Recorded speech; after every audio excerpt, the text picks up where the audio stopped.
You're a Los Angeles native, aren't you? You're Born and raised in East LA. Yeah. Like the movie, Yeah. Basically, yeah, born and raised East LA, went to Belvedere Elementary on First Street. Then I went to Montebello Junior High, Montebello High School. Then I went to East LA Community College, which has started my acting career there. And then I went on to Cal State. Uh-huh. Did you graduate from Cal State? No, I have 9 units to go.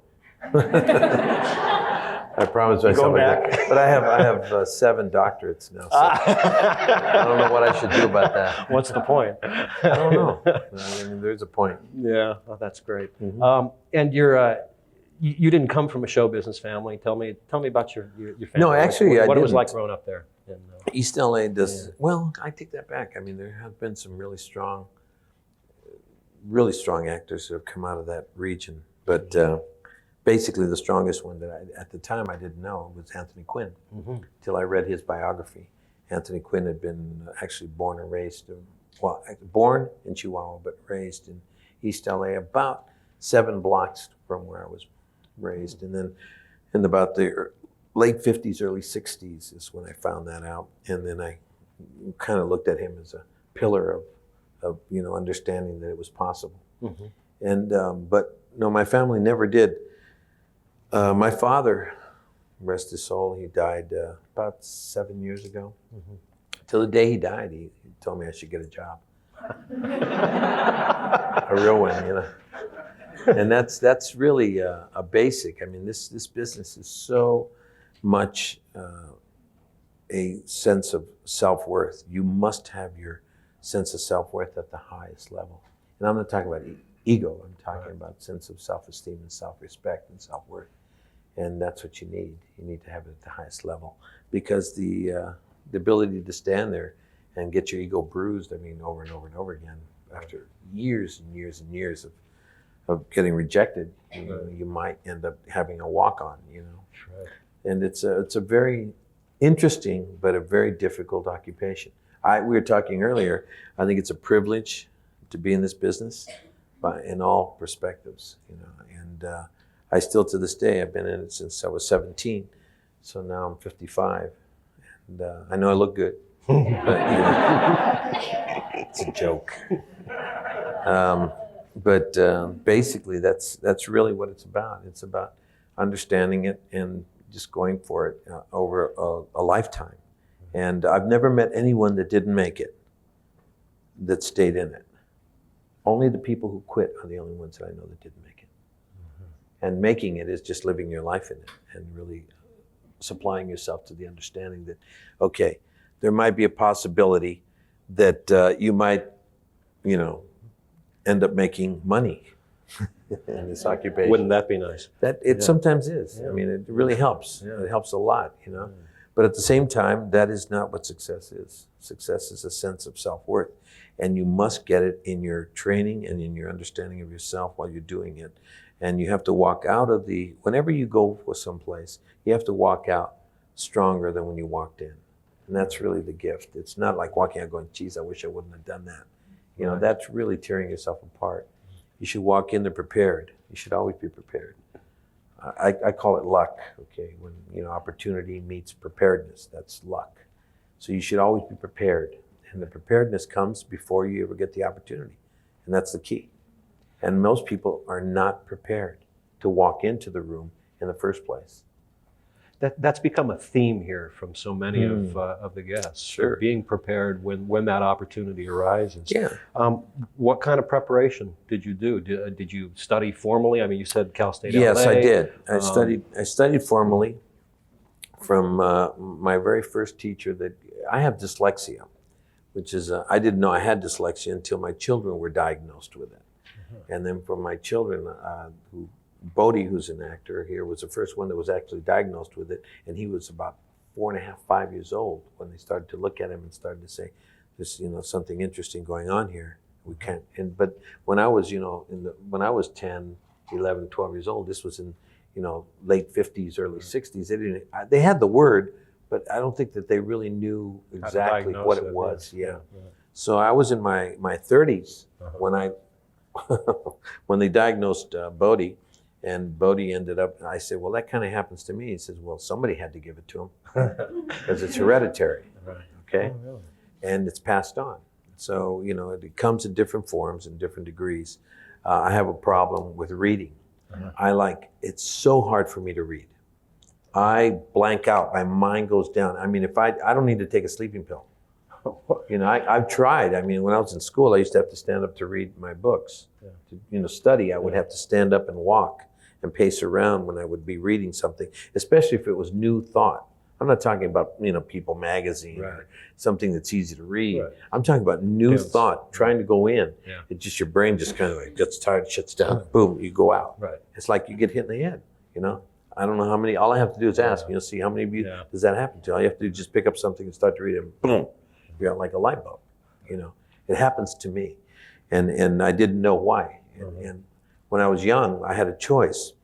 I remember my mother would go to school, and she would end up, you know, going to parent-teachers conference, you know, and, you know, I was in the 3rd grade, 4th grade, 5th grade, and teachers always came up with the same kind of statement. God, your son Eddie, what a nice boy, really a charming boy to have in the room.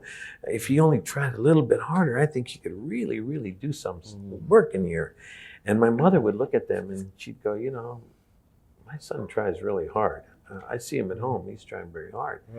And then they would look at her and see the sincerity in her face and what she was talking about and the truth coming out of the woman. And then she'd turn around, and the teacher would turn to her and say, then there's, maybe he just doesn't comprehend the material. So I was either lazy or I was stupid.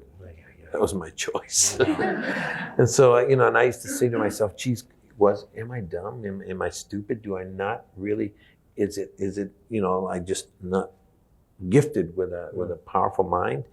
And for a long time, I would say, you know, I'd study my ass off, and I helped my brother get out of high school. He couldn't get out of high school.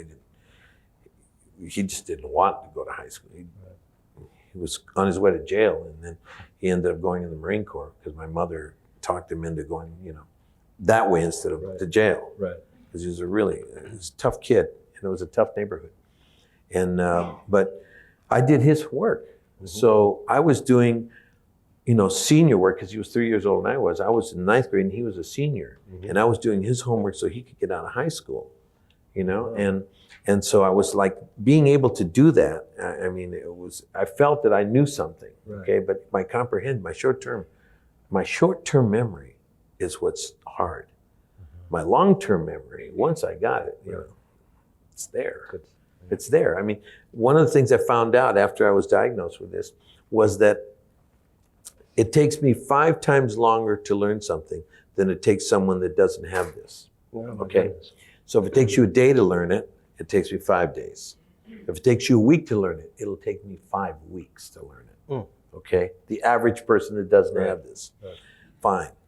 But what I learned was once I know it 5 times better than you do. And that was the key. Once I learned that, it was all over. It was all over. I said, wow, okay, it's harder for me to get it, but I have to study so hard to get it that once I got it, I really got it. Now, did you discover that on your own, or did somebody help pull that out of you? Or no, I mean, it was a real ugly journey. Ugly. Because, I mean, my face, you got to take a good look at me, man. I mean, now you've grown accustomed to my face, you know. But when I started, I mean, I didn't have a face. You know, they used to tell me, Ed, you should go back to school and become a lawyer or something, you know. Do something because, you know, first of all, your name doesn't work. Eddie Olmos just isn't a star's name. You know, if you want to change your name, you should change it to something, you know, Eddie Olmos, but you can't do it with that. And I remember walking into one of the casting directors, and I walked in, and he told me that. And I said, you know, you're absolutely right. I was so angry. I've been studying hard, and this is the kind of comments that they hand you. You know, you've been working your butt off. You know, you work you work as hard as people who are mastering anything, whether it be a doctor, whether it be a lawyer, whatever it is. You're buried inside of it. You're passionately inside of it, and you bury yourself day in, day out, you know. And you're either reading about it, or you're talking about it, or you're doing it, or you're watching it constantly. That's the essence. 7 days a week. I don't know anybody. If anybody's in here doing it like 3 days a week or 5 days a week, please be aware that many of us do it 7 days a week. That's 24/7. You dream about it. You get inside of it, and pretty soon it's your whole life. And that's why I say success comes to those that live their life in it. And if you don't quit, boom, you're going to be great at it. You'll be great at it. You'll be honest to the moment. And moment to moment, if you put them together, then that's all you can ask of somebody. I see it every day, man. I'll run across somebody that'll have been working their ass off. Never had an opportunity. And you let them in there, and they just are.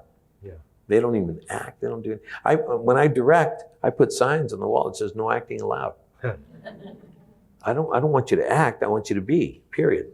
Be the person. And if I can give you enough time with it, like the biggest thrill I ever got was getting to the point where they would hand me material in advance.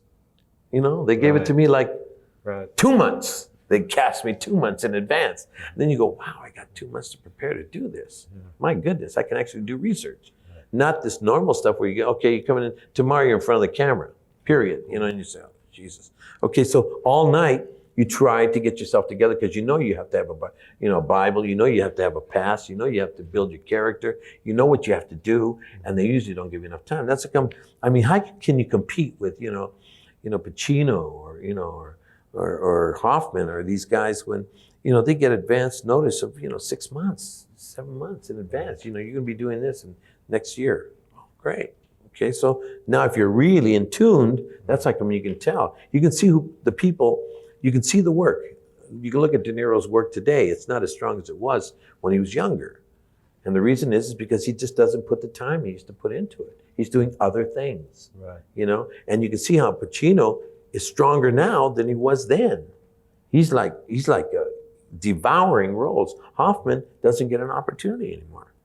He's like, I don't know when the last time he did a movie, and basically you have to really be aware of that, and for me, it's a process, and the process only grows. So the older you get, it doesn't get easier, it gets harder. Okay? More complex. Oh, come on, you're worried about everything. Right. So it's hard to shut it down.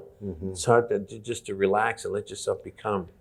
You're constantly worried about what it is that you're living. You have other things you have to do, and you have to go back to do it. When you're a kid, you got nothing. Yeah. All you do is just focus. Right. And you're there. Are there any techniques that you can share with some of the folks here in terms of relaxation, concentration, focus? Whatever works. Yeah. You're going to go to all kinds of stuff, and right. Most of us here are, have been doing it for a long time, yeah. and it all works. It all works. That's the beautiful part of it. Yeah. It all works. So just choose what it is that gets you to the point of being able to concentrate and just be at that moment, knowing where you're coming from, where you are, and where you're going. That basic. It's like, like they say, what'll I do? I just stick with the basics, man. The stuff that you learned the day you walked into class, number 1, acting 101, and they told you, you got to know where you're coming from. Right. That means like 2 minutes ago, before I walked through to here, I was over there. Okay, that means I walked in here and then I sat down here. I got to know that. Mm-hmm. I'm coming from someplace, and we were in the room waiting, and I was answering the telephone, and what I was doing. I have a past, I have history to my life right now. Right. And if I bring that with me and I realize where I am, I'm in front of people and they're asking me questions. Right. And if I give myself to the moment right now, I am. Yeah. If I was acting in this part right now, I would have to put all that stuff in. Right. And if I didn't put that stuff in there, I wouldn't be who I am right now. Right. If I wanted to play myself. If you want to play another character, then you have to develop that. Right. But the simplest thing to do is to realize that they need you more than you need them when you walk into audition. Yeah. If you can't put that into your brain and really live it, then you really are missing. They need us. Mm-hmm. They have to, man, the quickest thing I've been on both sides of the table, man, the quickest thing you want to do is cast the role. Right. So come in and please do it because I want to give it to you, is what they're saying. Right. Right. They give you an attitude sometimes to say, oh boy, come on, all right, go.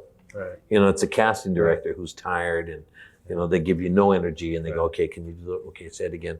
Yeah, turn sideways. Perfect. Okay. Thank you.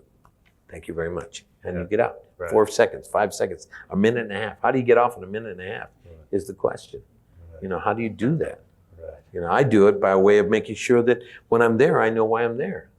I'm there to do that 1 minute or that 30 seconds and to be the as honest as I can possibly be in that moment. Right. And just really work that moment to the honesty of giving. And as soon as you start to give, I found that giving is the key. A lot of people say, what's your technique? What bases you to give you the reality base that you have when you go in front of the camera? Your reality base is really strong. I'll put it to you this way. Richard Dreyfuss just wins the Academy Award for his Goodbye Girl. Thank you. Goodbye Girl. And he is like hot. Man, the kid is really, really good. And I go down to do a reading.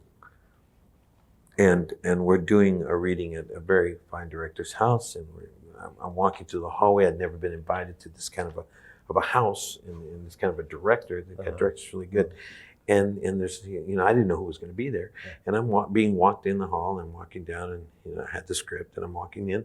And it was a simple movie and it was a nice movie and it was nice and everything. And I was glad that I was invited. And I come walking in and all of a sudden from down the hallway, which is a pretty long hall, I see Dreyfuss come out the door. I go, oh, that's Richard Dreyfuss.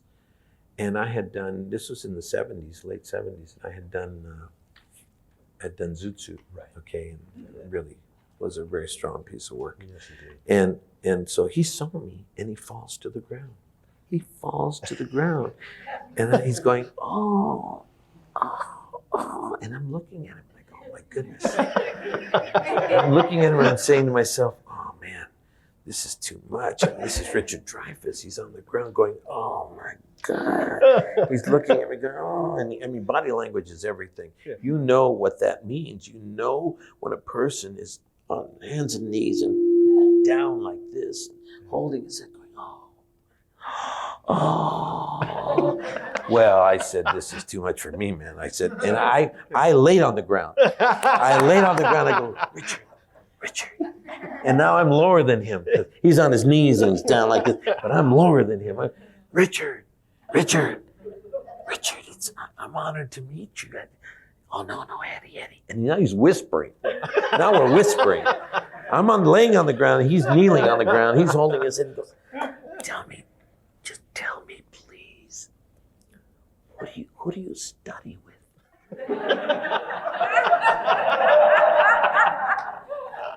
And I took him very seriously. I mean, these are moments of truth given to you, and you really have to understand it. You can't, oh, Richard, come on. Because Richard had been humbled by my work, and I didn't know the guy. I mean, I'd never really met him before. And all of a sudden, that's what, you have to be ready for that.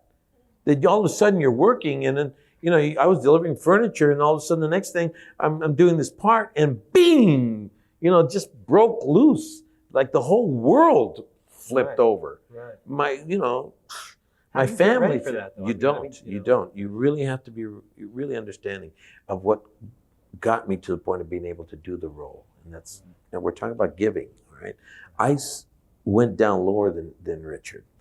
And I said to him, Richard, I don't have the time to really study like that anymore.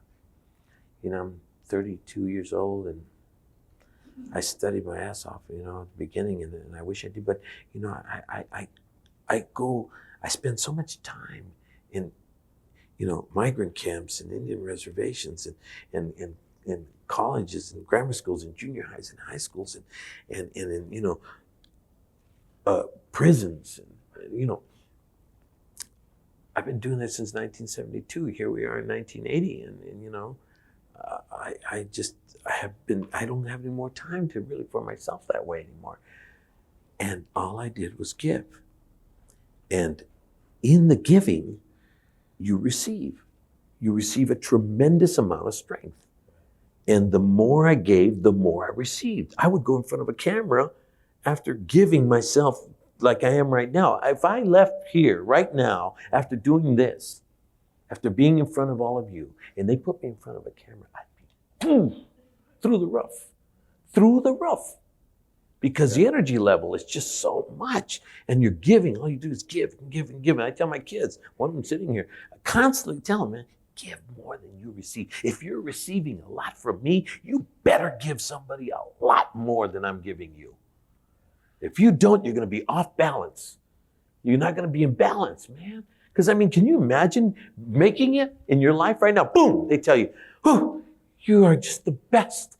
The whole world going, oh, and you're flipping out and you go, oh my God, it all worked in the privacy of your own home. Oh my goodness, oh geez. Pretty soon you're going to start believing him. And your whole life is going to flip out. It's going to flip out and it's going to show in your work. It's going to show in the choices that you make. And you know what? Be careful of what you dream about, because you're going to get it. And when you're not ready for it, if you're off balance, you know, you're not going to be able to handle it. And how many kids have we seen self-destruct? How many people have we seen self-destruct? You know?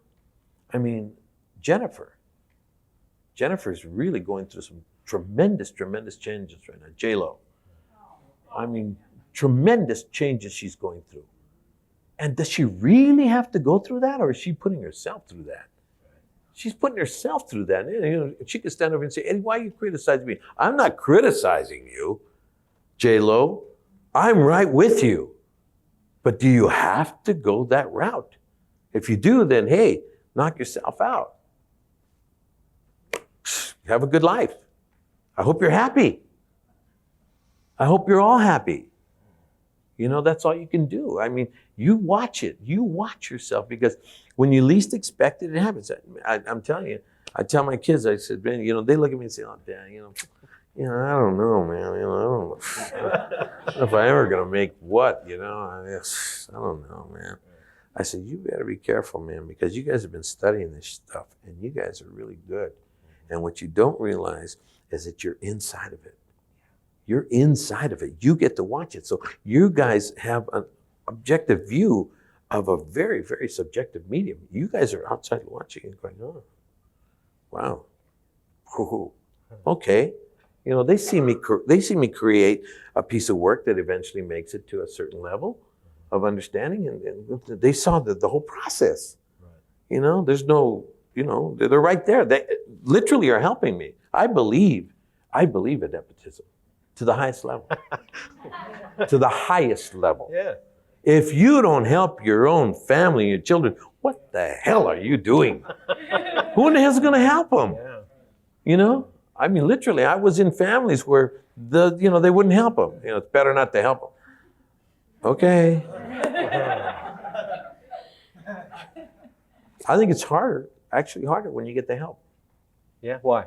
Well, I mean, you have a lot going for yourself. Because you have a lot of answers and there's no more excuses. Right. You just have to do it. Yeah, there's no more. You have to do it. That's it. Okay. You want to direct? Go direct. Here are the cameras. Here's the editing bays. Here's the Pro Tools, so your post-production. Good luck. And you went to the best schools in the world to study how to write. So go write and make your movies. You know, I'm doing it. And it's really, and I mean, they hear me do this every day. Right. I mean, you know, I'm proud that they still come to listen, that they're here. I mean, that to me is everything. Mm-hmm. Because in essence, they have to, because they know that the consistency in your behavior is what gets you there. So if you're consistent, you're going to get there. Everyone in this room will help to make this place better understood. And I'm not talking about the union, I'm talking about film. There is a reason. I mean, you get into, okay, what's your intention? I'm gonna point right at you. What's your intention for sitting in this room? To learn from you. Oh, that's very good. And what do you hope to do with what you learned from me? Obviously use it for my career, advance my career. And I can ask each one of you, and you're all going to come up with the best possible way of explaining it, of what you're sitting in the room for. And if there's any people in here that don't think that intention equals content, the intent in which you touch something comes out in the content every time. It could be 20 years, 30 years, 40 years in the making, but your intention of why you're sitting in this room is going to come out. And either the choices you make as an actor, as the things you work in, the things you eat, the things you do with your life, it'll all show itself. So intentions equals content every time. So you better know what your intentions are, okay? And that's the only thing I ever ask my kids. I say, what's your intention for doing this? Is it because you want to be rich and famous, like your old man?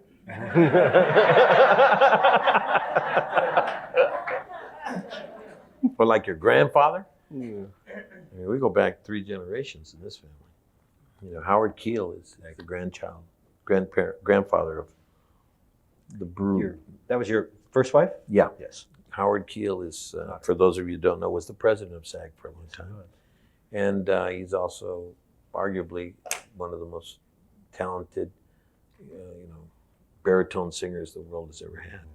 One of the 5 top baritones ever. And he did some great things like 7 Brides for 7 Brothers, Calamity Jane, Kiss Me Kate, Kismet. Great musicals. Oof. Yeah. But that's the grandfather. Now- Who never helped me one bit. That's Oh, is why I that got right? into the nepotism. He didn't believe in nepotism, so yeah, well. dang. Actually, he did. No, he never did. He never really did anything like that. He never did it, not even for his own children. Huh. I married in the family, but for his own children, that's when I really said, no, you gotta You gotta help. You gotta without help. your own. Yeah, you gotta. Well, now you had a family starting pretty young, and you hadn't had Zoot Suit yet. What was that time like when you were? Delivering furniture Yeah. and working in rock and roll music. How many of you knew me when I was Eddie James of the Pacific Ocean? Anybody in the room? Oh, there you go. All right. All right. I sang from the age of, I started my career at the age of 10 with my father, who was the one who didn't like what I was doing because I was supposed to be a baseball player. Oh, is that right? Yeah, I was very good at playing the game of baseball. Very good. Well, another career that has great certainty to it, right? Well, in essence, it's worse than this. I mean, Yeah. you can work until the age of maybe 41, Right. 42, and that's if you're really, Really lucky. something. Yeah, Then yeah. you become a manager or a coach. Right. But most of the guys that I played with are coaching now. The Knott brothers are coaching. Most of the guys that I worked with are either out of it completely or coaching anywhere from pro to high school ball or whatever. But I was supposed to be a ball player, and my father was sure that I was going to be a ball player. And playing baseball taught me a lot. Taught me 4 basic fundamentals that I used every day: discipline, determination, perseverance, and patience. 4 key ingredients, with patience being the strongest one. That's the one you have to exercise the most. And remember, we all start off with the same amount of determination, perseverance, and patience. Okay? 0. Okay? Right. When you're born, you got nothing. You got no discipline. You have no determination. You have no perseverance. You have no patience. Everything is instant gratification. Hungry. Give him the tip. And you just want instant. Everything is me, my, I. Yeah. So that's fine. So we all start off equal. That's why it kind of kills me every once in a while when people come up to me and say, man, you are so naturally talented, Eddie. My goodness, you are just so gifted. I go, stop, okay?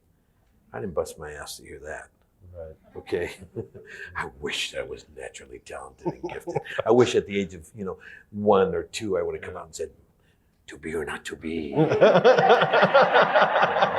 quality of mercy is not a strain. Yeah. He droppeth as a gentle rain from heaven upon this earth below.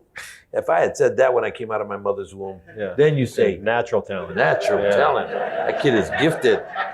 I mean, you see it. Once in a while, you'll see a prodigy come out, man, at the age of 2 or 3 or 4, they're playing the piano. They're playing all kinds of stuff. And then you say, naturally gifted. Okay. Most of us have to bust our ass. And so, the worst thing you can do to somebody after spending 10, 12, 14 years without making a penny inside of an art form that, everybody does naturally, and you're studying how to do it naturally in the most unnatural, venue, environment.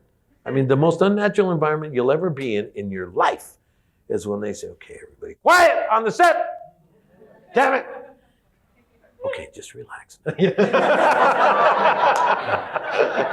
ready, roll? Sound?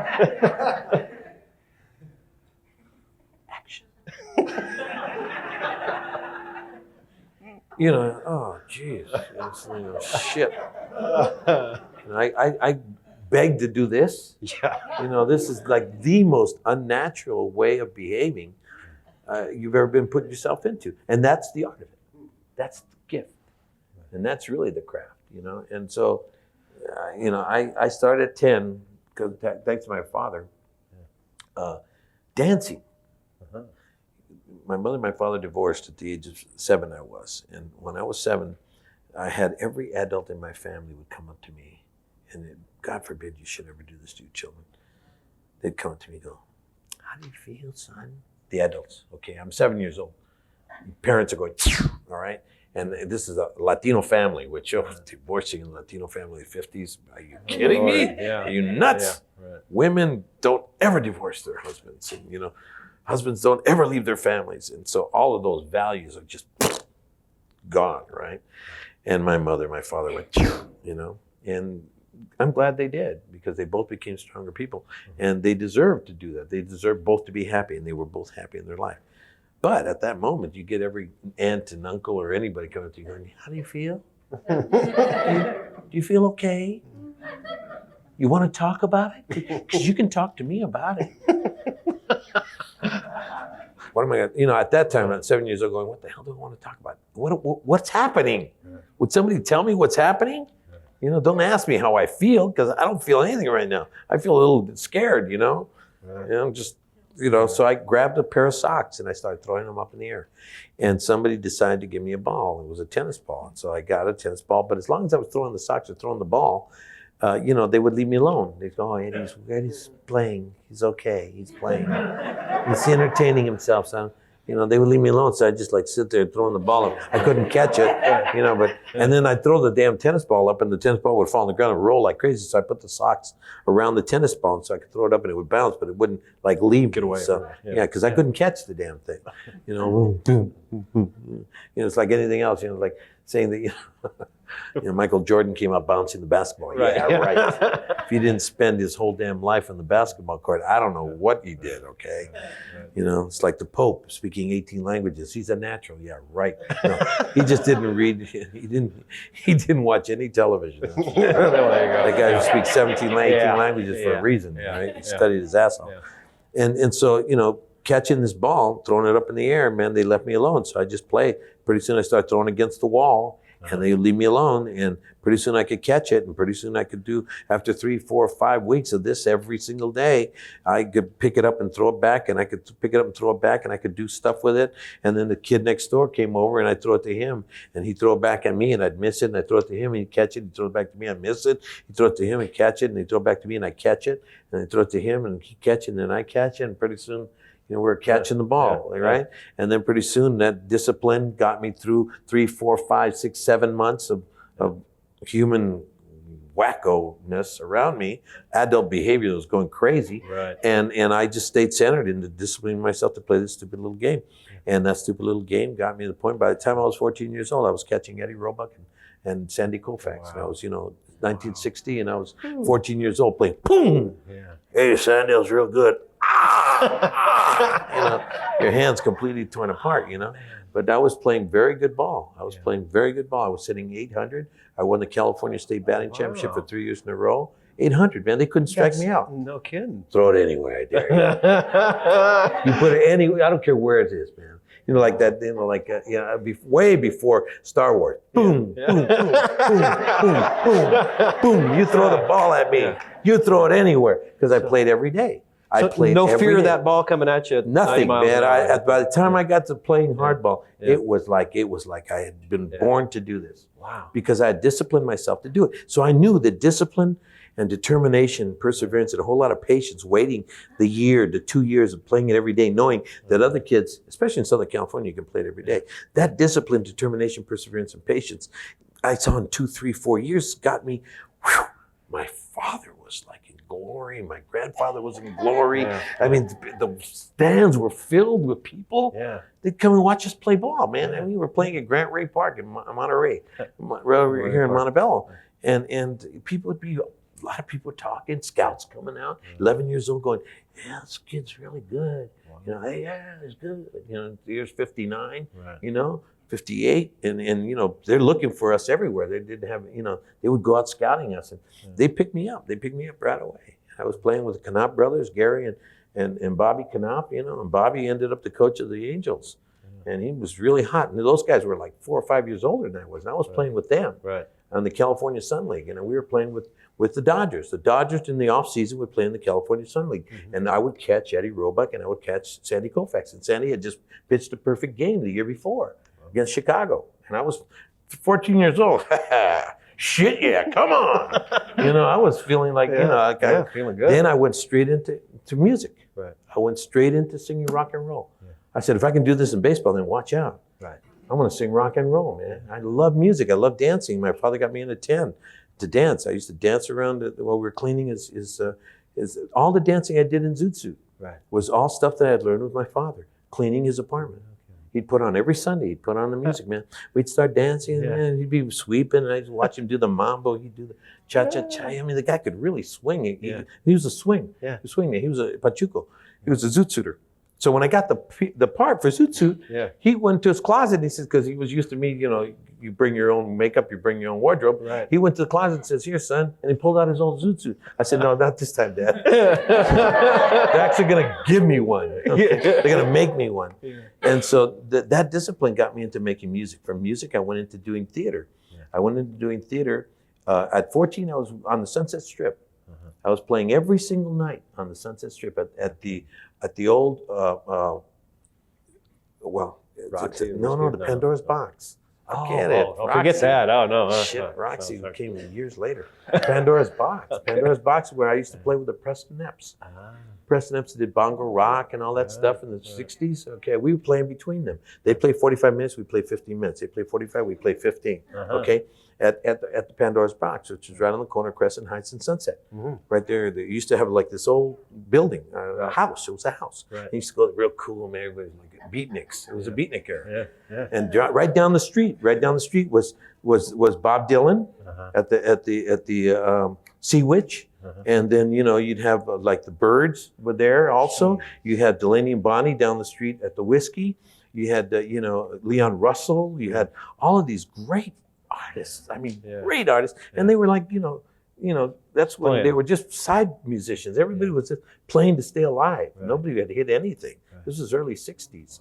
And, you know, everybody's like playing, you know, rock and roll because they were, you know, Little Richard was hot then, but that was it. That was Little Richard and those guys and Buddy Holly. But all the other guys were just all learning, you know, and we all started there. And bingo, man, we all took off from right there. And the only reason I got into acting more than I did into theater more than I did, because I got into to the actor studio as a musician. Really? I was doing the music for the plays. Fox Harris used to do these plays back there in 1964, 65. And I was doing the music for those plays. You compose as well? Compose, I was composing. Are you kidding? I did anything, man. You bet. Anything, okay? You just use it. And I ended up becoming the composer for a lot of the original material for these plays that were going on there. And I couldn't get in. I did an audition. They wouldn't let me in. It took me years to get into the studio. Matter of fact, what got me into the studio after 14 years of trying to get into the damn studio was Zoot Suit. No kidding. Once I did Zoot Suit, they gave me a lifetime membership. Oh, great. They laid the dollar short, right? Thanks a lot. It was terrible. It was really terrible. Who were your contemporaries in the studio at that time? God almighty. Well, I mean, I was way behind them all. I started off by saying, take a good look at my face, because this is not a face that belongs on the big screen. You know, you might say, well, you can say that about anybody. No, it isn't. The big screen really, I don't look like Andy Garcia. I don't look like, you know, Jimmy Smits. I don't look like, you know, like Tom Hanks. I don't look like, you know, Tom Cruise or, you know, Tony Quinn. Tony had his own trip also. He's the one who gave me the confidence, because Tony didn't have a face that really was like that leading man face. He built characters, and that's what gave me my strength. I kept on going, oh, I can be like Tony, I can be like Tony. You know, I can be like Charlie Bronson. Charlie wasn't a very handsome guy either, you know, but he had something about him, you know. And Clint Eastwood, you could see why Clint Eastwood at a young age was Clint Eastwood, right? He was a very good-looking man. But you know, so I said, you know, it doesn't matter, man. And the people were telling me to change my name, so I changed my name. When that agent, you know, I mean, that casting person told me to change my name, I said, you know what, you're absolutely right. I freaked. Okay, I went, you know, you're right, man. Yes. From now on, I want to use, thank you, man. That's what I needed. Edward James Olmos. You're right. That's it. And I walked out going, Edward James Olmos. And I opened the door and I was freaked out, man. I mean, just fuck you, man. Boom. And from that moment on, I make everybody use my entire name. I make everybody put it on the marquee. Edward James Olmos. They're lucky I didn't put, you know, my grandfather's name and my great-grandfather. They're lucky I didn't go through that one. Because I was freaked out, man. I was really freaked out. I was totally convinced that I had lost it, man. Because I mean, you can only, after a while, you kind of can't take, you know, these stupid people telling you, you know, giving you their advice. You just sit there, oh, boys. But I thank that casting person, though. Yeah. Because he made me who I am. Well, now you, when did you get into the Guild? When did you get your first? 1972, 71, 72. Remember the project? Yeah. Do I ever? Yeah. My project. The year was 1971. Actually, it was a winter of '71. It was raining. I had to stand outside on Woodman and Ventura Boulevard under the Orange Julius sign in the middle of the rain at 12 midnight to get cast as an extra in a Floyd Mutrix movie. And he was Aloha, Bobby and Rose, with Paul Lamette. And I was one of, you know, when he cast me in the role, you know, he came up, drove in his Porsche. He had one of those little coupe Porsches that James Dean passed away in. And he had one of those, and it was a chopped roof, and he lowered the window about this much. And he goes, "You here for the audition?" I go, and I'm looking at the Porsche going, "Yeah." He goes, "Turn around." I couldn't see him. He had tinted windows. It was a slow little cut bug, and all he said, the window was this much. And he said, "Turn around." And so I did one of those, you know, like I'm dressed as the character that, you know, they told me he was a streetwise hood that worked they're working inside of the billiard room at the Hollywood Billiard Room right here in Western Hollywood Boulevard. So I'm dressed and I'm totally in character. I don't want him to know that I'm a nice guy. Hey, how are you? Yeah, I'm here. That's me. I'm all attitude. Yeah, I'm here. That's me. Yeah. Yeah, I'm here. Okay, turn around. So I do one of these, you know, I turn around real slow like this, and then camera like this, and then one of those, you know. And he's like, "Okay, meet me at the billiard room, 6 o'clock in the morning tomorrow morning on Western Hollywood Boulevard, Hollywood Billiard Room. Bye." Boom. I said, "Oh, I guess I got it. I guess I'm going to be an extra." All right. All right. What the hell? So the next morning, man, I'm there at 5:30, man. 6 o'clock, I'm here at 5:30. I'm early. Where do you need me? You know? And boy, I try to get in the billiard room. "Hey, buddy, you can't come in here." The guards, "You can't come in here." I go, "Wait a minute, no, I'm in the movie." Who said what to me? It was a car. The window was rolled down like that. I don't have a name. I don't have shit. I'm going, oh my God. I'm supposed to be in the movie, man.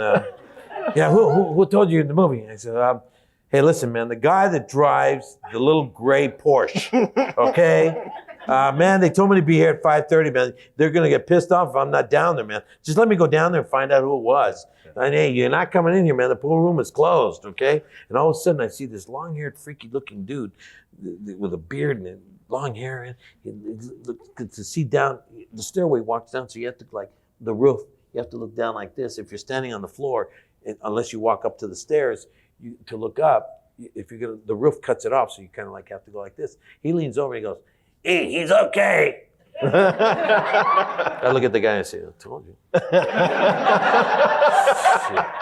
I walked down, man. I walked down there, and I mean, I was dressed just like a street hood, you know, and I'm just dressed. He says, "Okay," and they handed cue sticks. All right, great, man. One of 300 guys. There's hundreds of people down there. Okay, oh, I'm bad. I mean, I'm using all my technique. Okay, I had years of technique. I'm in character. I mean, I'm gonna be I mean, I never broke character the full time I was even around this guy. Ever did I ever break character? I never became hey man, thanks a lot for hiring me in your movie. I was always a tough ass man. I mean, he got the real thing, and I knew that they wanted that, man. They want the real thing, man. And if they can discover the real thing and use it in the movies, they can say, "I use real." I mean, this guy's not even an actor, man. Yeah, I'm not an actor, man. I'm the real thing. So I'm standing there playing pool on one of the 500 tables that there are down there. Right. And then the scene's going on with Paul Amorde and the two actors, the lead actors, and little Michael, Bob, his brother was Kung Fu. Carradine. Oh, Carradine. Right. Bobby Carradine was the other character in Paul Amorde and Bob Carradine. They were young kids, literally. And the scene's not working, and I'm at the far end of this place, and all of a sudden, the 15, it's going forever, and nothing's happening, and people are just talking, and they're all around the camera, and all of a sudden they go, "Okay, action," and then cut, and they talk some more, and over and over and over and over and over and over again, and we could care less. We're shooting pool, man, me and the guys, and each table has about 3 guys, and all of a sudden Floyd, I don't know where it goes, it'll stop, let's cut for a second, everybody. Line up against the wall. So he stopped, and I'm standing, one of 300 guys, I'm standing with a cue stick, and I say, "Oh, this guy needs some help. Something's going on over there, and it's not happening. I'm the guy you need." I'm looking right at him now, and I'm casting totally my energy going, vibes. I'm the guy you need to make that scene happen, man. Come on, I'm here, right here. And he's looking down the lid, he's looking, I see him, he's looking for me. Here I am. And then he looks right at me and goes right past me and goes, no, come back, I'm right here, come on back. And he starts to come back. And I nail his eyes, boom, I nail his eyes. And man, he goes, and he stays on me, and I said, I got you, man, this is it. He goes, "Come here." And I knew, I just, boom. I shot across, man, and I'm walking towards the pool table, man. I go, "All right, I'm ready to be real in this guy's movie." Right. All right, boom. He says, "Can you say this? That's how they play uptown with markers?" And I look at him, and I give him an attitude. I say, I just look at him and say, like telling him with my face, "Who the fuck do you think you are? Can I do this?" Christ. And I'm just about to slap him, that's what I'm feeling inside. Just like, I can do that. Really sincere, just, I can do that. You just better hope, I'm telling myself now, you just better hope I don't want to do this, because if I don't want to do this, you're going to be out to lunch, okay? And so he goes, "Okay, let's go." And so the scene starts, and Paul Amorde is there, and the scene's going, and all of a sudden it comes to my part. And my line's supposed to come in after a certain line, right? Okay. Well, I don't say nothing. I don't say nothing. And I'm now, Paul Amorde's looking this way against the table, and he misses the shot, and now he's lost his car, okay? But he threw his pink slip down that he wanted to play him for the pink slip, and he threw his pink slip down, and so does a shot, and he misses it, and the other character comes up to him, and he's standing by the thing. He says, "Okay, man, now you got to give me the pink slip." He goes, "Well, wait a minute, and he started, and I'm supposed to cut him off, right? Okay, but he's like fidgeting, and I don't cut him off. I don't say nothing. I'm just looking at him. I'm looking, and he's like squirming now because he knows that I got to save him, and I'm the one that's going to say the next line, and he's looking for me to say the next line. So he's kind of like looking at me, but he's not looking at me, and he's kind of using the moment, and it's real uncomfortable. And I just look at him, and I'm looking at him, and I get real close to him, and he finally turns around, and he looks at me, and he's just looking at me now, looking at me, and I just looked at him, and I just said, to my guy, without breaking eye contact, I'm looking at him, and I said, that's how they play uptown, with markers. And I just, on him, I won't let him go now. And all of a sudden I hear, cut!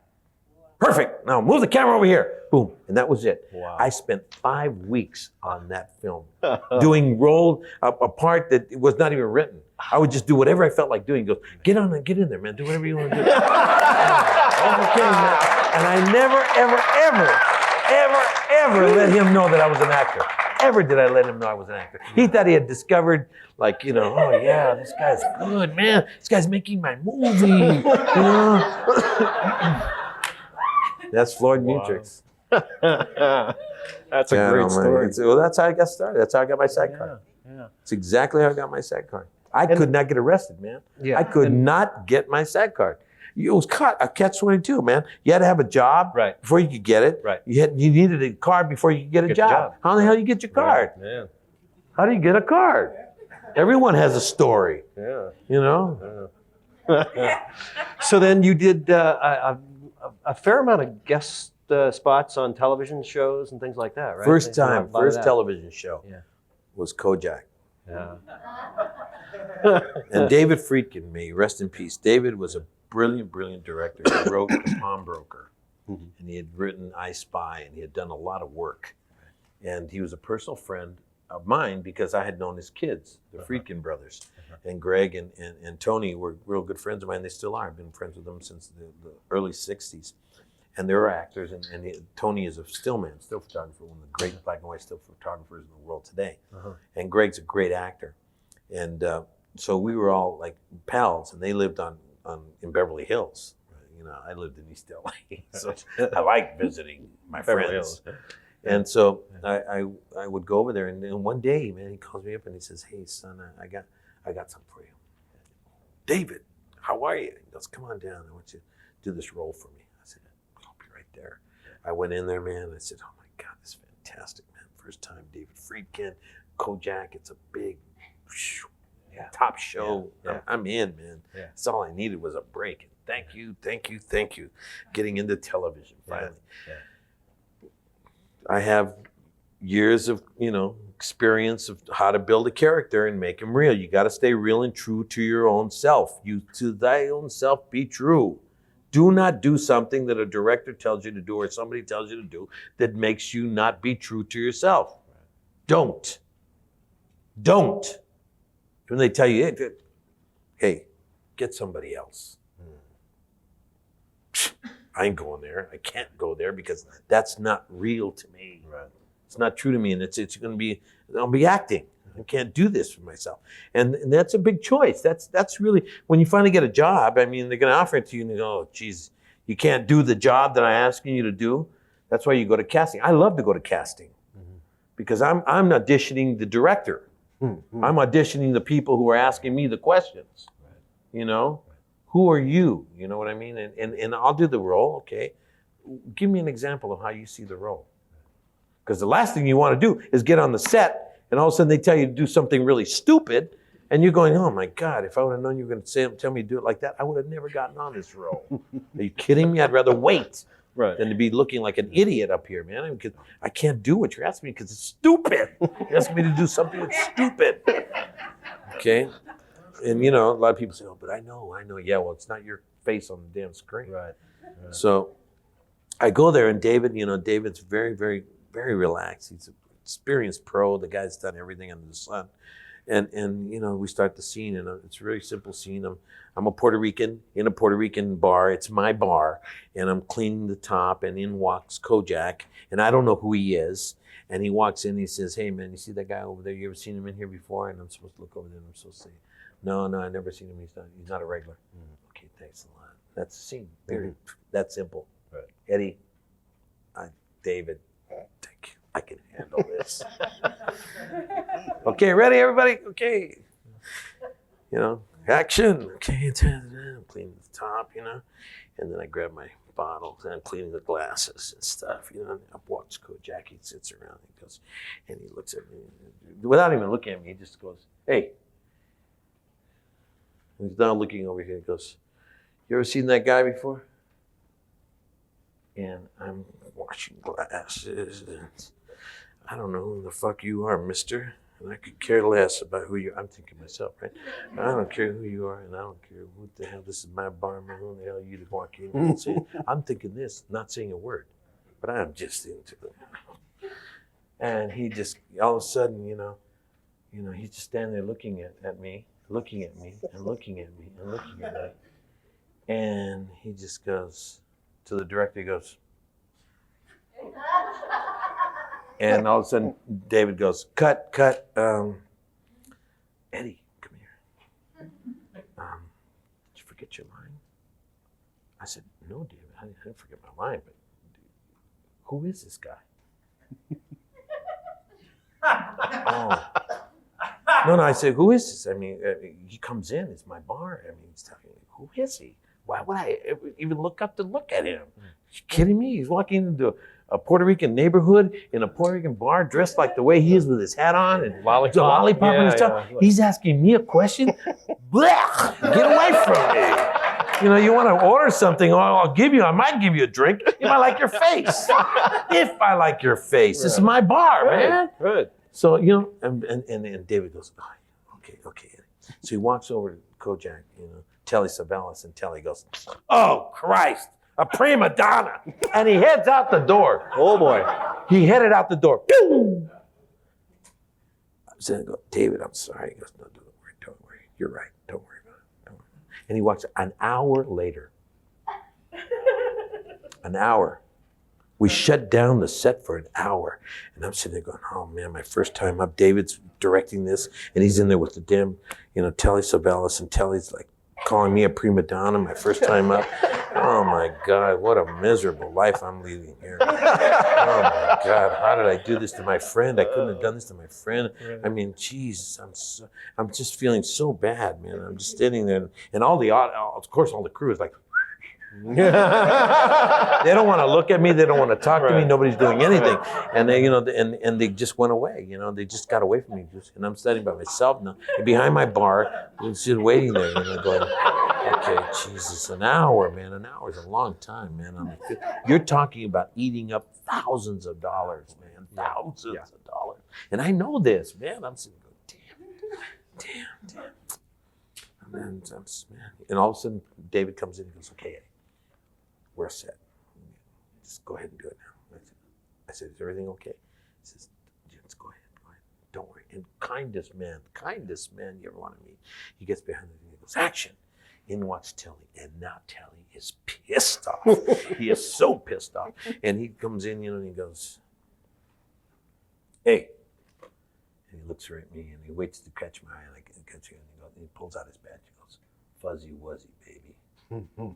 You ever seen that guy over there? And now he won't let me go. And I'm looking at him and I'm saying, no, I've never seen him before. He's not a regular. Can I get you something? He didn't look at me anymore. Now he's into the scene. He's on his way. I said, okay, all right. And man, I tell you, David, man, at the end, man, he said, Eddie, thank you very, very much. Thank you for making that scene happen. Because most of the people would have given up to the star. Right. As soon as they walk in, boom. Yeah, what? And the reality's broken. There is no reality in that fucking scene. There's nothing. You're playing to the star. I'm Telly Savalas. Oh, great. Oh, okay. I'm Kojak. Well, great. You're Kojak. Good. I'm glad. But that's the basic fundamental of understanding that if you can leave anything from this room today is don't give up your sense of integrity as the character that you're performing in for nobody. Ever. Ever.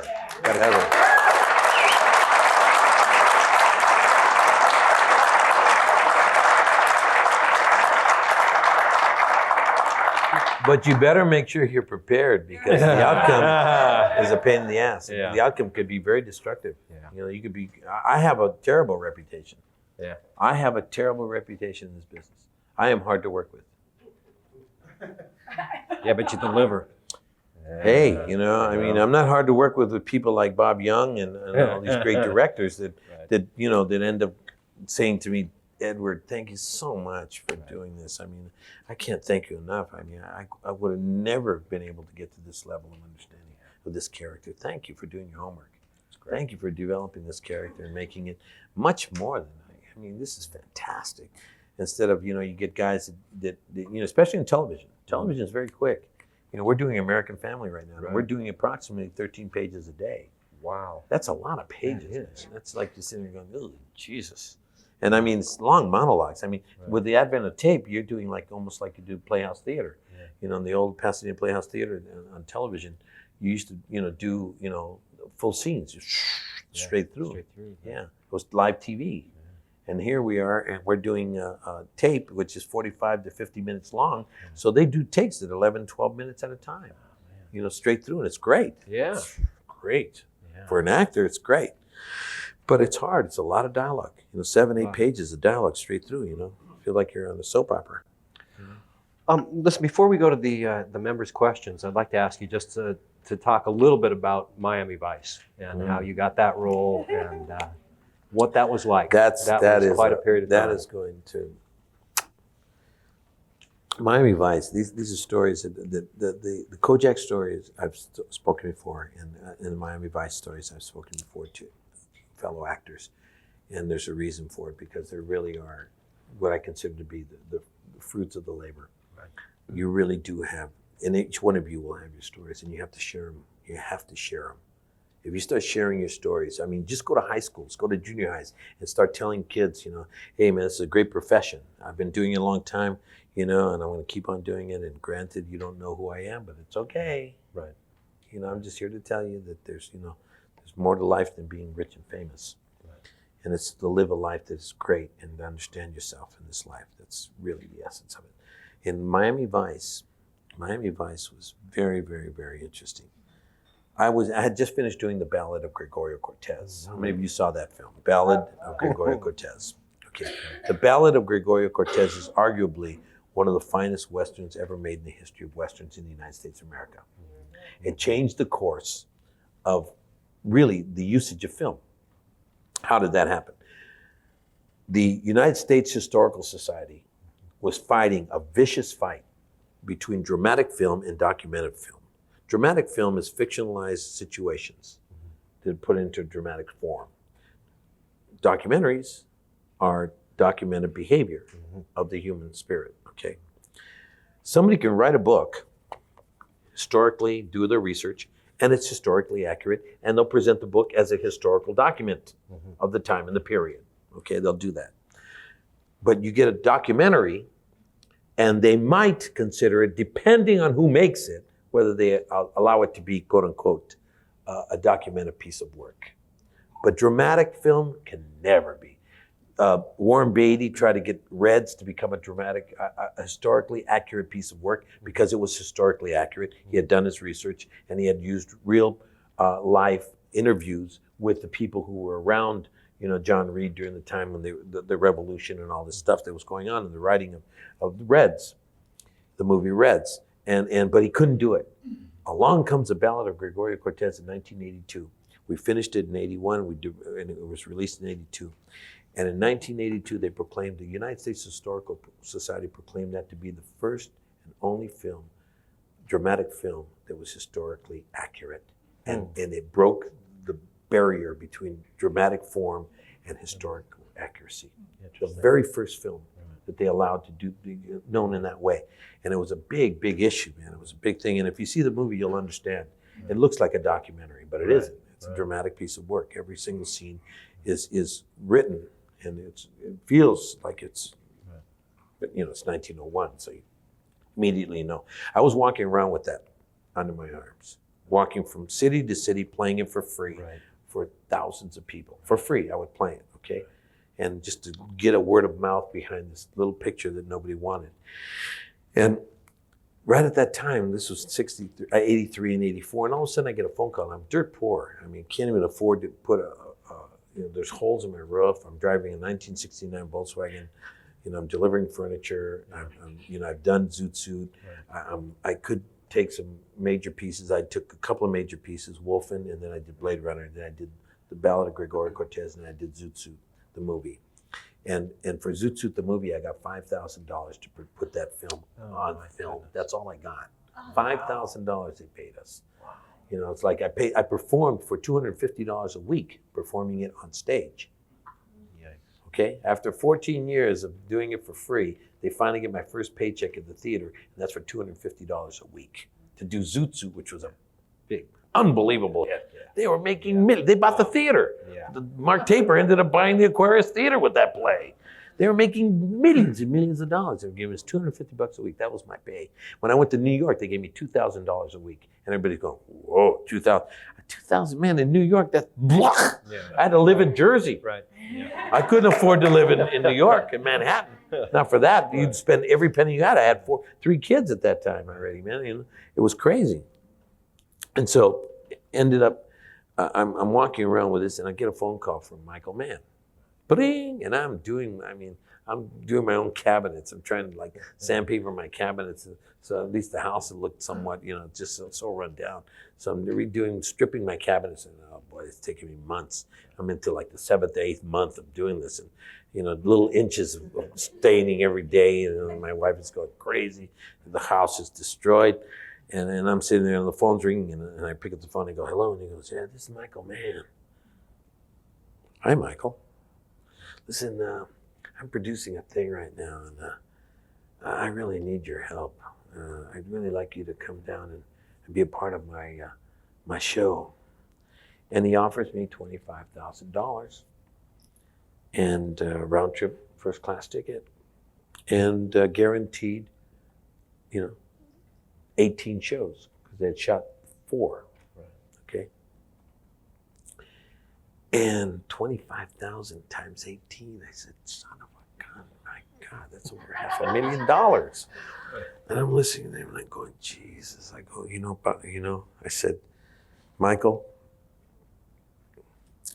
I wish I could do this. I really do, but you know, I really can't sign an exclusive contract, and I need creative control of my characters, and I know that television doesn't really allow you to do that.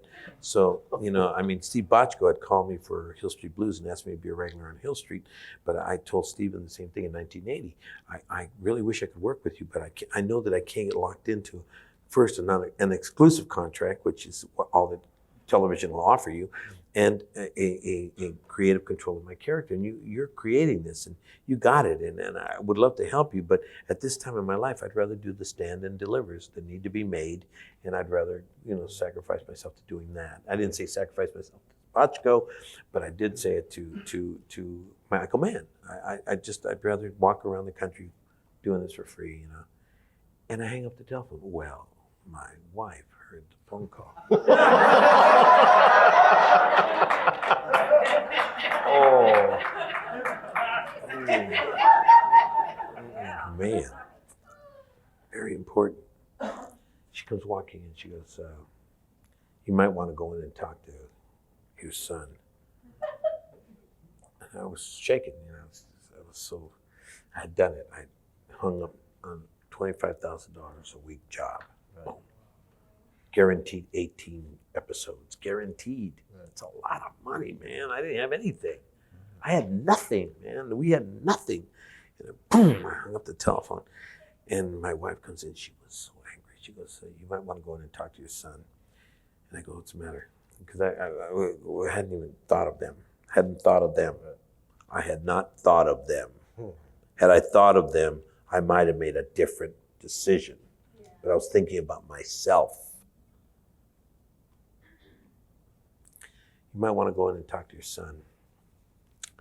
He's crying. He doesn't know why his father doesn't want to work.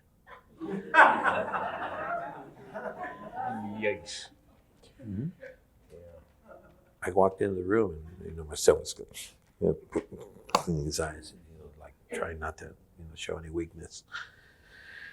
And I said, listen, you know, you're going to come one day. You're going to realize that, you know, some of the things you have to do because you need the money. I mean, we need the money. We need money right now, but some of the things you have to do, you can't do it for money. You have to do it for the values of what you believe in and what you're doing. And I told him this cock and bullshit. You know, it was all true, but for, you know, a 10-year-old kid, you know, Dad doesn't want to work. You know, he kept on saying, no, it's okay, Dad, it's okay. I said, all right, as long as you're feeling okay, you'll see, man, good things will come to us. Everything's gonna be all right, man. We're not hungry. We were. Yeah. We're not hungry. You know, we're gonna be okay. I was delivering furniture, carrying the things around, doing all that still. Bring! 10 minutes later, hello. Hey, Eddie, it's Michael. Oh, hi, Mikey. 35,000.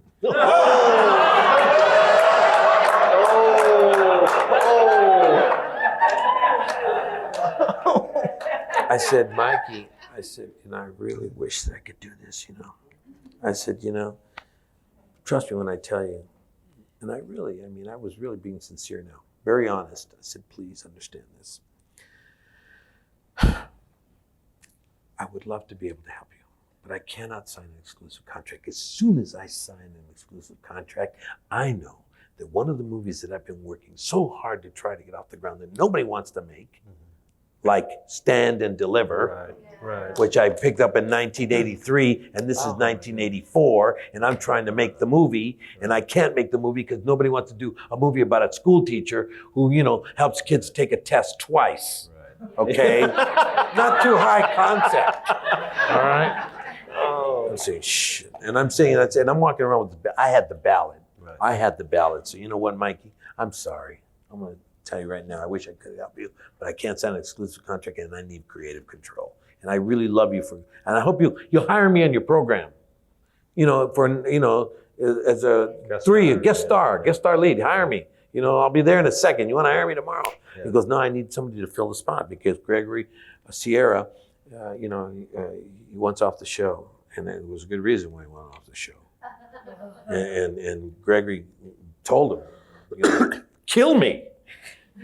And they killed him. They had to get him off the show. They said, kill me, because I want off this show. He couldn't take Don and Philip. Couldn't take it.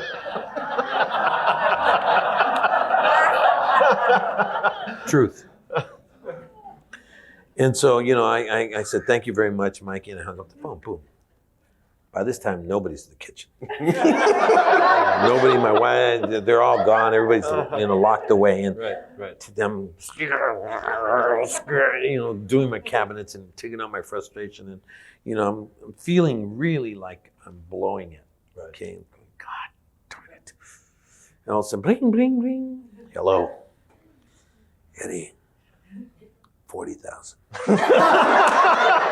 I pull the phone away from I literally pulled the phone away from my mouth, and I said, if I only knew that all I had to do was say no, and they would come back with more money, I would have started a long time ago. Say no. Yeah. When they're coming at you, you say no, you can't do it. Especially if they're coming at you after you, Yeah. Hey, Mikey, can I ask you a question, Michael? What are you going to be doing next year? Well, I'm going to be doing the show. I said, no, Mikey. What are you going to be doing next year? You're going to have the show running. The show will be running. What are you going to be doing next year? Well, I have a couple of films. I go, I know. He had Thief out already. Okay, he made a big splash with his filmmaking. He was a sought after Southern Chicago kid doing great work. I said, what are you doing? And he goes, well, I have this one movie I'm going to start next fall. And this we're talking about now, we're in July, and we're talking about next October. And I say, what is it? He goes, well, it's Manhunter. That's the name of the program, and it's a thing about. I say, oh, great. Well, while you're off doing Manhunter, I'm going to be stuck on the show, and I'm not going to be able to do the work that I got to do. You're going to be able to go off and do the work you got to do. I won't be able to do the work you got to do. That's why I don't do television. I can't do television. I can't sign an exclusive contract, Mikey. I wish I could, man. I need creative control of my characters. Why do you think you're after me? You're after me because I created a role that was a shot heard around the world. I created, El Pachuco, but there was a reason why. I was given the opportunity to create that role. Why do you think that Ridley Scott gave me the role in Blade Runner? Because he allowed me to create a character that had never been seen before. I created a character that spoke 10 languages. I created City Speak. I brought the Asian influence into the movie. You know, and he thanked me 1,000 times over. Wolfen, the same thing. I created a Native American path that to this day I've been getting awards for because of the work I did on that. Okay, and now I'm hitting him. Yeah. Boom, boom, you know. Call me up again, sucker, Yeah. and I'm gonna lay it on you, man. I can't do this. Right. I wish I could, man. You're not getting to me, all right? Yeah. Because my family needs, you know, I'm not telling him this. Right. My family needed that. My family could use that. And you know, and I said, thank you very much. But I knew my total commitment to understanding that I was walking around with the best film in the world at that time. Right. I knew I had it. Even though we never made a penny off that movie, it was a great piece of work. And I was walking with it and I had it. So thank you very much, Mikey. 10 minutes later, bring, bring, bring. Yeah. Because you got it. I go, what? Because you got a non-exclusive contract and you got total creative control of your character. Wow. God almighty. I said, and I told him, I said, and I'll take your last offer too. Boom.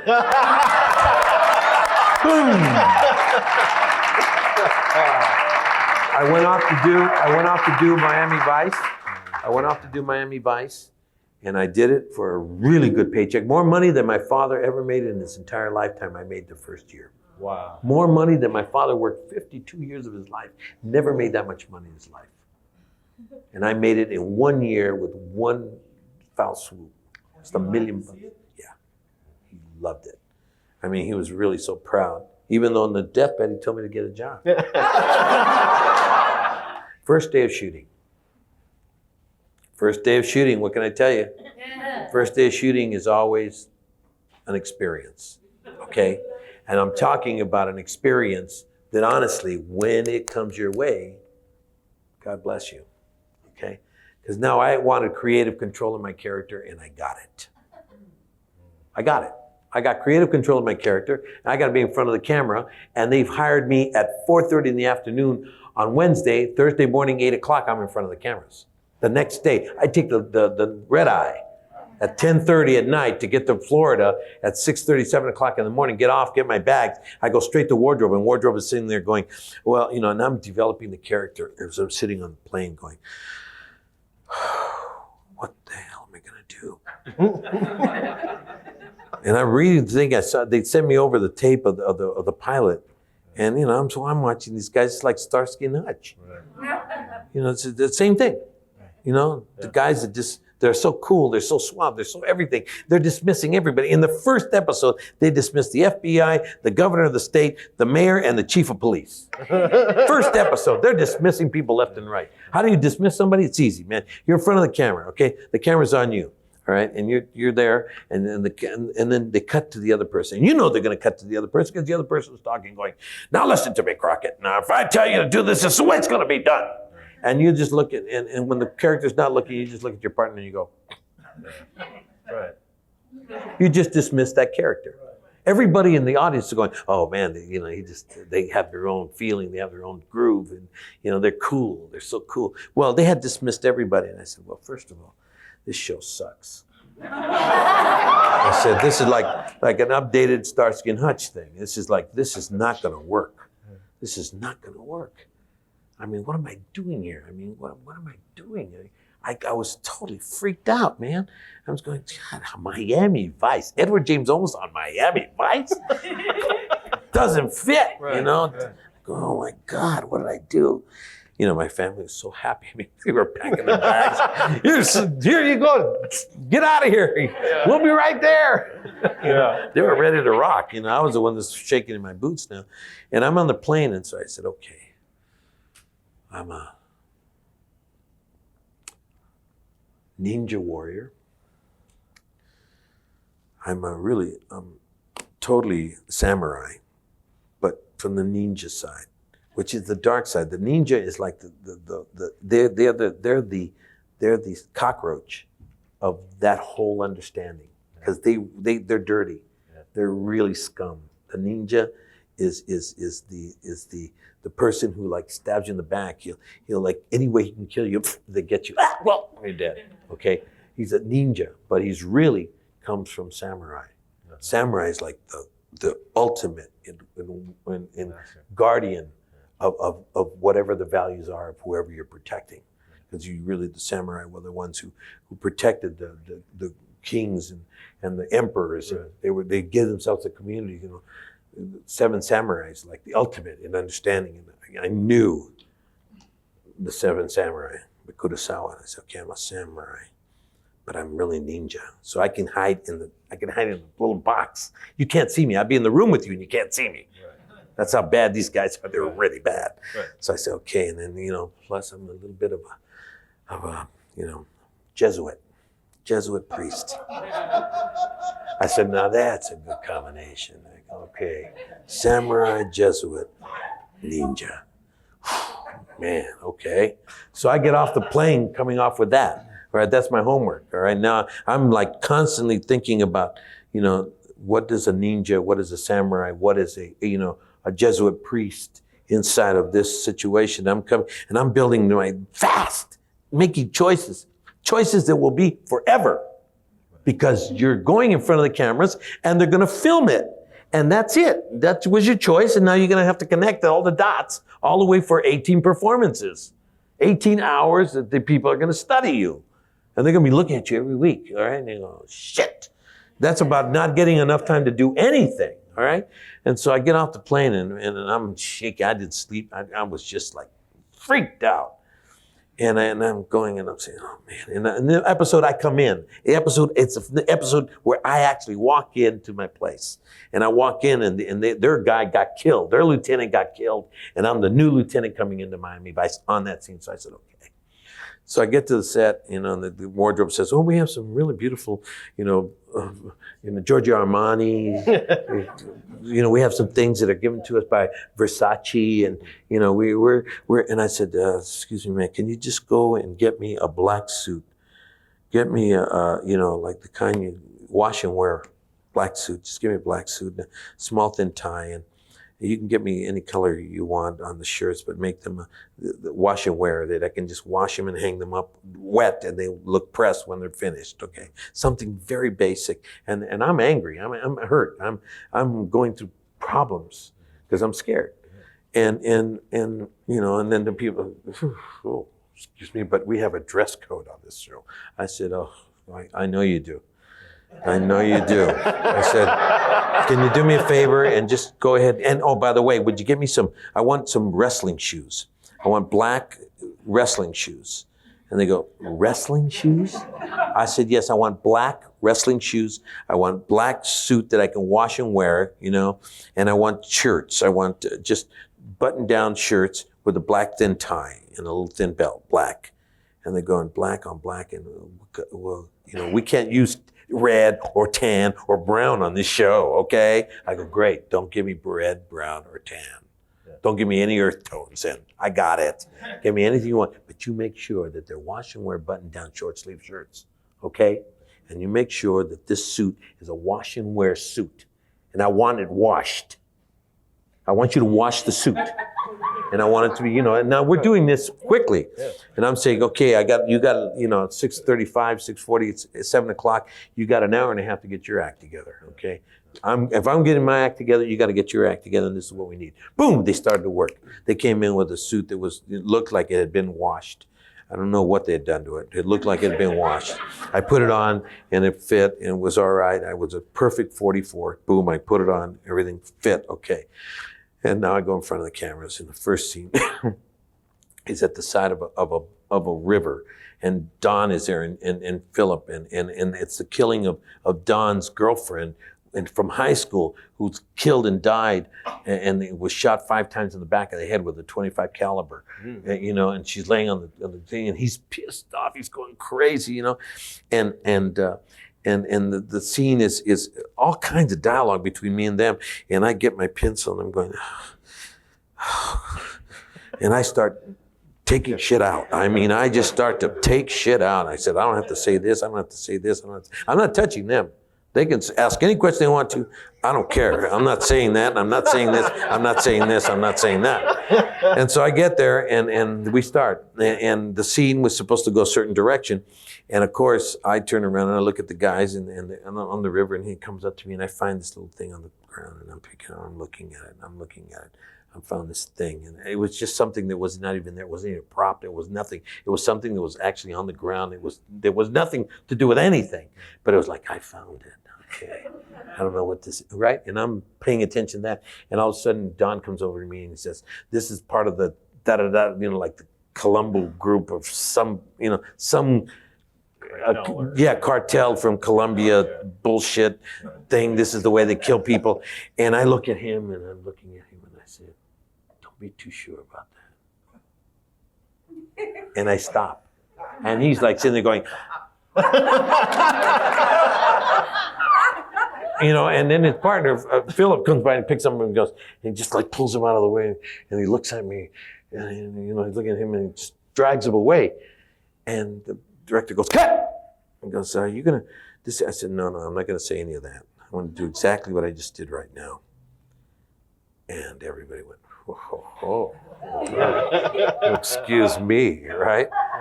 Oh my goodness. And then Don, of course, was the first one that went, whoa. Okay. Ha-ha. Yeah, right. All right. Hey, what's to be said? And the second scene was me walking into the office. And the second scene was I walk in the office carrying a flower in a bag, a box. And on the desk was all kinds of shit. There was everything. There was pins, there was paper, there was books, there was pipes, those things of pipe and lamps and stuff. And I walked in the set and I go, clear this off. I want everything out of here. They go, what? I go, the set designer goes, oh, wait a minute, but this is your office. I said, I know it is, but I've not been in here. You're gonna watch me walk through the door, so I want everything cleaned off. He goes, got it. And boom, they did, boom, people were working, boom, they got rid of everything was gone. Nothing. I said, all I want is some aspirin. Find me some aspirin. And put it on the table right there, just on my desk, just a little thing of aspirin. Just leave it there. He says, you got it. She aspirin done, everybody sits back and watches. We start the scene. We start the scene between myself and Don. And Don comes in and he goes, I found the paperwork. Now he's pissed at me because we had just finished doing the scene where I told him, don't be so sure, all right? And what do you mean don't be so sure? What was that all about? He's like, and so now he comes in, now he's starting to think. And he knows me, and we worked before. And so Don knows that we're serious. I mean, I'm serious here. And Philip, I had worked with Philip too, so I know these guys. These guys are characters I'd been working with since the 60s. And I knew and Don was great. Don's a great actor. Don had done ACT. Don had done, Little Boy and His Dog, and he had done the Herod Experiment. He had done great pieces of masterful work that people didn't know about because they weren't big movies. But he was a good actor. And this was his last shot. And he took it and he hit a grand slam. He hit it hard. And Philip too. Philip had done some work, and this was it. They were dressed to the nines. They loved their part. They were slick, they were cool. They were dismissing everybody. Okay, the scene starts. Don comes in. I shut the door and Don, we rehearsed the scene. The scene was he comes in, puts the papers down on my desk. I turn around, I look at them and I said, listen, man, I know this is what you think. But, I got a feeling that we should investigate this more. And he gets even madder and he storms out. Okay, fine, that's the scene. Simple. This is proof that this guy's killed my girlfriend because this was his girlfriend that he had died, that was in his high school, okay? Boom, that's it. This is the proof, all right, that they did it. Boom, all right, okay. We start the scene. I shut the door. Don goes, hey, no, leave the door open. I'm just gonna come out. I don't want to open no doors, sorry. I said, no, Don, shut the door. Oh, come on, Eddie. Don't open those can of worms with me, all right? Come on, just leave the door open, man. Everybody's like open here. It's like an open OCB room, it's open and people just walk in. I said, not in my office, it's my office. And I'm telling you right now, I just got here, Don. Shut the door. This is off camera. Oh, well, we'll see about this shit. And boom, he's gone.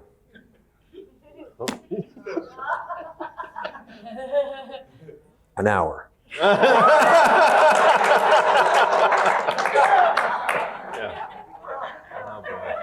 An hour. In comes John Nicolella, the producer. In comes Michael Mann. What's the problem, man? I go, nothing, man. I just want the door shut. This is my office. I don't know anything about anybody in here. I just came in from, from Cambodia. And then I started this crazy wacko story of where I'm coming from. I come from Cambodia. I lost my family. I've been working in, the Golden Triangle. And Michael, man, sitting there listening to me going, and he wrote a whole episode around this. Yeah, they wrote episodes around the shit I was telling him. And they took credit and everything. Forget it.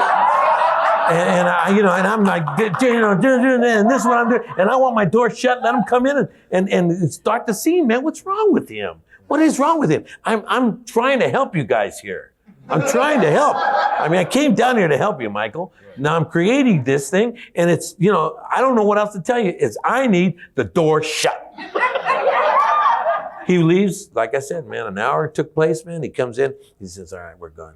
I go, great. And I knew that Don by this time was just gone because it's his show. And here I come the very first day and the second scene in the show. And first of all, I changed the first scene. The second scene, I'm telling him what to do. Well, all hell hits the wall. What happens? He comes walking in. He throws the damn door open. He doesn't even knock on the door. He just shoves the damn door open, throws the things down on the ground, on the table. And I'm sitting there on the table, and the things hit, and I look, and I just like look at his body. I didn't even look at his face. I just like see that, and I look at the shit, and I grab it, and I turned around. I literally just stood up, and I literally turned around.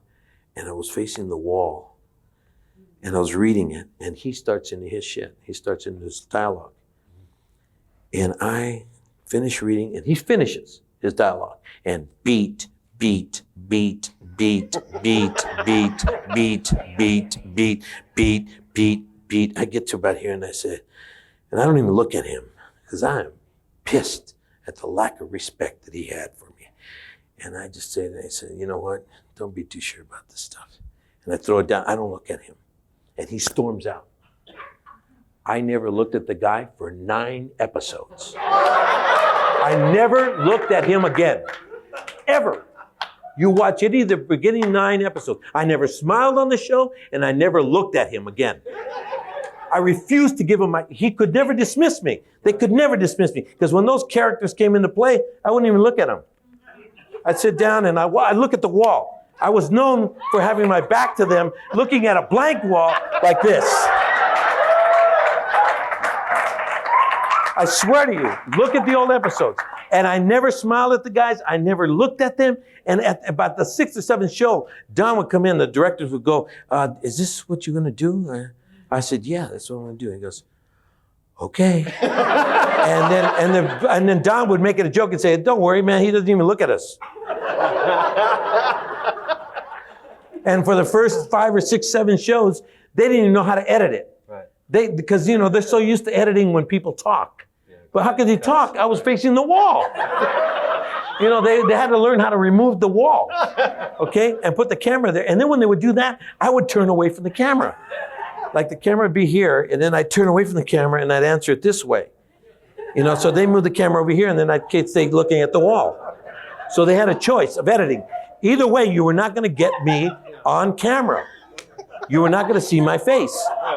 And then you weren't going to even hear me, because I would turn around and mumble. Book them.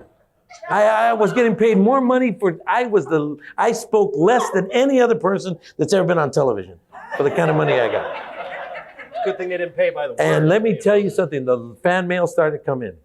I hate that guy. I hate that guy. I hate that guy. Get rid of that lieutenant.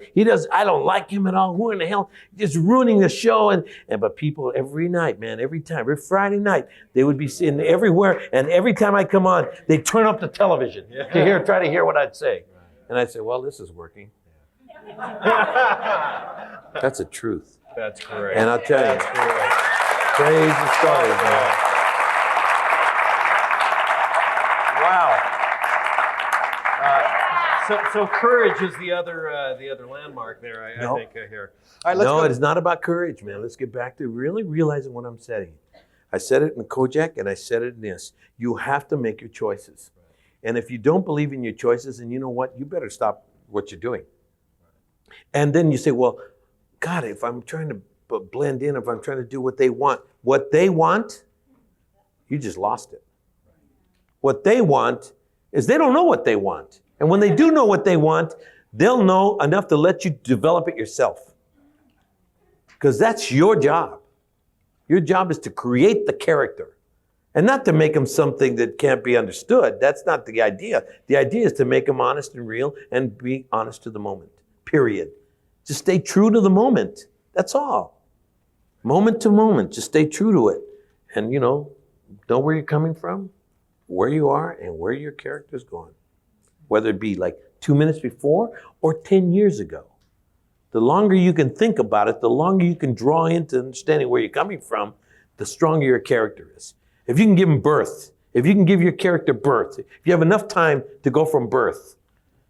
I was born in Seattle. I was born, the date was such and such, and this is what happened when I was 2 years old. And I remember what happened when I was 4 years old. If you can go that way, then and you got like 3 lines to give, but you do that kind of work, when you do get the opportunity to do the work that you're going to be able to express yourself even more, you'll be prepared for it. It won't catch you by surprise. You'll be ready, and that's it. And you got to be ready. That's all. Okay, let's go to some member questions. We have enough time for a few of them anyway. Nicole Dolson. Hi. Hi. I wanted to ask you about your performance in Stand and Deliver. It seemed like the character, I know it was based on a real person, correct? The character had so many eccentricities and so many unusual, mannerisms. How did you find the truth of the character behind kind of the extreme outer trappings? The gift of this medium is to try to document human behavior. That's what we're doing, okay? That's what we do. We try to document, okay? We're not doing documentaries, we're doing dramatic pieces of work. So now our dramatic pieces of work have to document the human behavior. So it stands the test of time, okay? So I had an opportunity to work with him. How did I coin it? How did I get so many weird things that he did? He did all those things. If mimicking is the flattery of all flatteries, then I did a brilliant job. Because I got this guy. I got him hook, line, and sinker. I got him so well that when I was dressed in the character, my mother walked right past me. And that's when I knew, I said, okay, I got it. My mother walked right past me. I was walking right towards her, and I looked at her, and she wasn't looking at me. It didn't read like me. So she was like looking for me. And God in heaven only knows if she actually saw me, because she was looking for me. And I wasn't, the guy walking towards her wasn't me, so she was looking for me. And I walked right past her. She walked right past me and said, okay, I did it. Yeah. This is it. I can perform in this character. This is going to be okay. Chad Willett. Chad? Hi. I was just wondering if you could touch upon how you've used your acting success and all the success you've gained as a political activist. Like if you could just touch upon your highlights. And I know you've talked about giving and how important giving is. And I was just wondering if there was any 1 or 2 highlights, like the success you've had as an actor, how you've used that in the political realm or the community realm. You got to remember one thing, Chad. The reason I became the actor that I became was because of my work in the community. I was working in the community in 1972, long before I became successful in this industry. It became the balance of what made me who I am. So by the time I became known to everyone, I had been doing it for so long that everybody thought, oh, this guy's trying to make a name for himself by giving himself to his community. They took that into consideration, and I just had to sit back and go, wow. And the many people knew that I had been doing it since 1971, 72. And so my activism was preceded my national and international recognition. By the time I became recognized, like I'm by Miami, by the time I did Miami Vice, it was all over. I mean, I had been doing so much work to get to that level in the community that people were cheering. The community knew me already. They were like, boom, anything I would do, they would stand up and cheer. And to this day, I've received so much acclamation that for the longest time, my community, and the big joke in my community is that it's the Edward James Olmos awards. You know, they were constantly giving me a acclamation. And I tell people, that's an energy base. Right. If you draw from that energy base, you're going to grow to be all that you can be and way more. It's said a million different ways. Every spiritual awakening that you will have tells you that that's the way to live your life. Is give to others. Give more than you receive. And don't ask anything back for your giving, and you become a saint. That's right. Simple as that. It's hard though. Yeah. I mean, I only know one saint that I've met in my lifetime, and that's been Cesar Chavez. The only man I know that was a true saint in the highest realm of the understanding of it. He gave without asking anything in return. I've tried to do that, but it's really hard. It's very hard. You always want what's best for your family. Andrew Abar. I wanted to ask you, what would you suggest that Hispanic actors do in Hollywood to increase representation in American films and American primetime television? Learn how to produce, learn how to direct, learn how to write. I do all of that, and I'm not very good at it. If you individually got me as an actor, or individually as a producer, or individually as a writer, or individually as a director, I'm not really strong individually. But put it all together, and I become really, really strong. And so I say to you, just by you standing up here, and you're on time, okay? Let me tell you, you're really on time. Right now, women, it's a great time for women in this workforce. It's a great time for minorities. It's popping. I can see it. It's not even the decade of the Hispanic anymore. It's actually people are starting to grab hold of the understanding that there's no such thing as an African race or a Caucasian race or a Latino race or an Asian race or an indigenous race. There's no such thing as that. There's the human race, and that's it. And inside the human race, inside that human race, there are cultures, beautiful cultures. Caucasian cultures, Asian cultures, indigenous cultures, Latino cultures, African cultures. But there's only one race.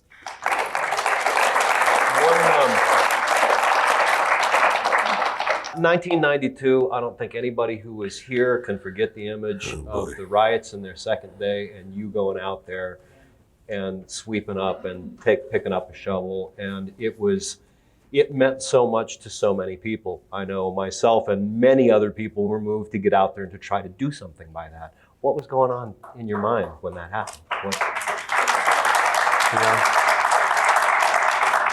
That was a perfect example of where we're going. Anarchy is something I know very well. My great-grandparents brought it to the Western Hemisphere. Okay, really, totally. They were the true first anarchists. They really did not believe in, government by, Los Angeles governs, San Fernando Valley. Mm-hmm. Too far. So forget about Washington, D.C. being the federal government of the entire country. Get out of here. This city, it controls itself. That city controls itself. And you build, little cities within this, and they all control themselves. And either we live together. So I know about anarchism, okay? Cut to 1992. Anarchism in its worst form is when everybody gives up all sense of balance and goes and does everything the way they want to do it, totally, okay? Anybody does whatever they want to do. And that kind of chaotic anarchy is very destructive. And when that hit, it was the most destructive time. See, that was the worst civil disturbance since the Civil War. That was it. There was over 300,000 people that got together and created havoc. And over 6,000 buildings were gutted and burned in 48 hours. 57 people were killed. And when I saw it come down, I went straight on television, and nobody was saying anything. All they showed was the aerial views of Reginald Denny and all the shit that was happening. And all they were saying, man, the police are nowhere to be found. The police are nowhere to be, and that just fueled it and fueled it and fueled it. And I was on the air, and I first place I went, Channel 9. And I walked in and I said, I got to get on the air. They said, what are you going to talk about? I said, I don't know, but I got to get on the air. We got to start talking about this. And we started to talk. And I don't know why we started to talk about, okay, we understand why this is happening. We really do. I mean, forget it, man. It was really simple to understand why this was ignited.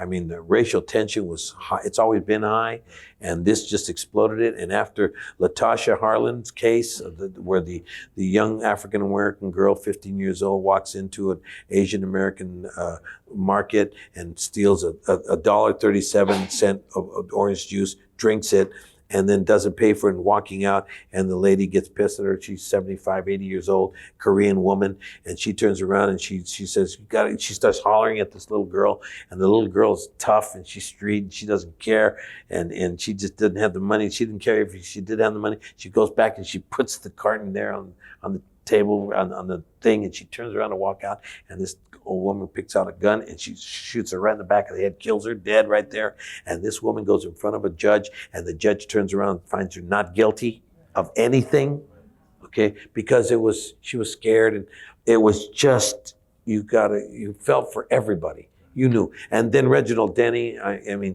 that whole thing, and then with what's his name? They beat him up, Rodney. And when Rodney got hit and everybody saw it, okay, the guy was doing some stuff. I don't care what he was doing. You know, after a while, you just have to take it easy and say, okay, pull back. The guy's given up, he submitted. They wouldn't stop, and they filmed it, and they showed it over and over and over and over again. So when the cops got off free without anything, that was it. And, you know, they just said, forget it. People went crazy. The first fight that happened was between two African Americans. It happened right off of Normandy and Florence and Normandy, about 3 blocks down. They were fighting each other. And the cops came, 2 cop cars came, and it was a woman and a police officers, and they came up and they were going to stop the fight.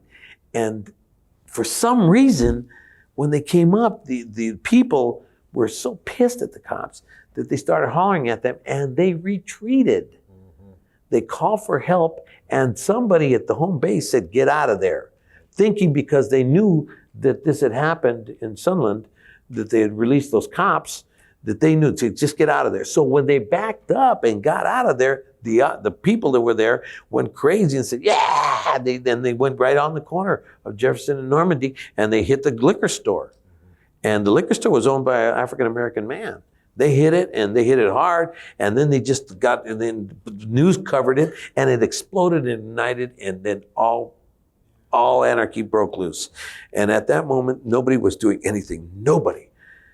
And I went on every single television show, news, anything I can get on, to just tell people, okay, man, please understand one thing. This is ignited for a reason, okay? And what we all need to understand, and we started talking philosophy.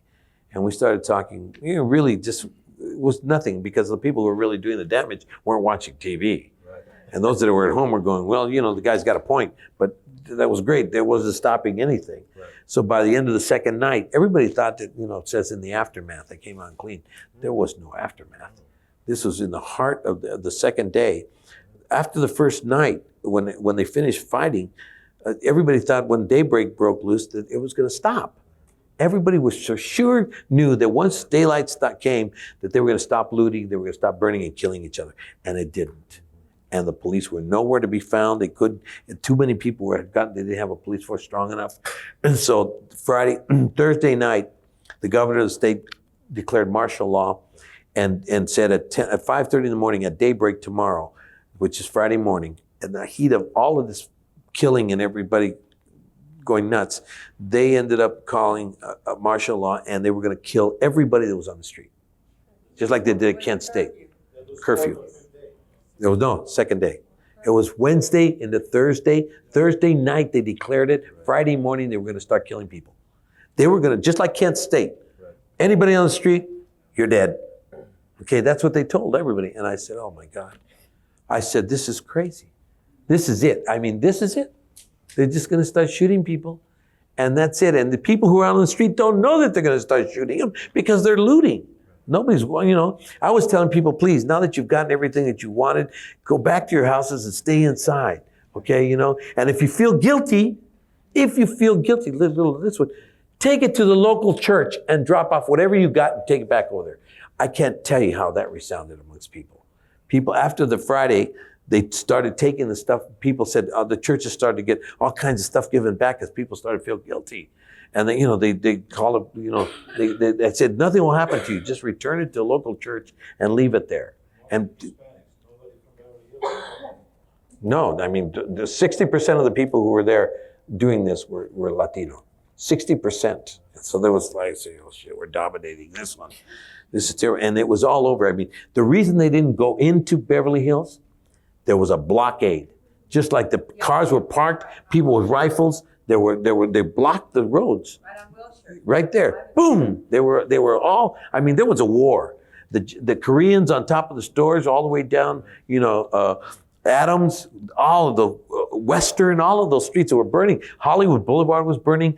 Wilshire was burning. The South, I mean, it was unbelievable, okay? Los Cienega and Pico between Whitworth and Burned. Pico, Los Cienega, they burned down that The whole- side of the street. burned everything. Blocks from And I got to tell you, man, I walked out and by this time I hadn't slept for 2 days. And my family was really scared because I was out there. And people were just saying, what the hell is Eddie doing, man? My own staff was saying, this is crazy. You gotta go home.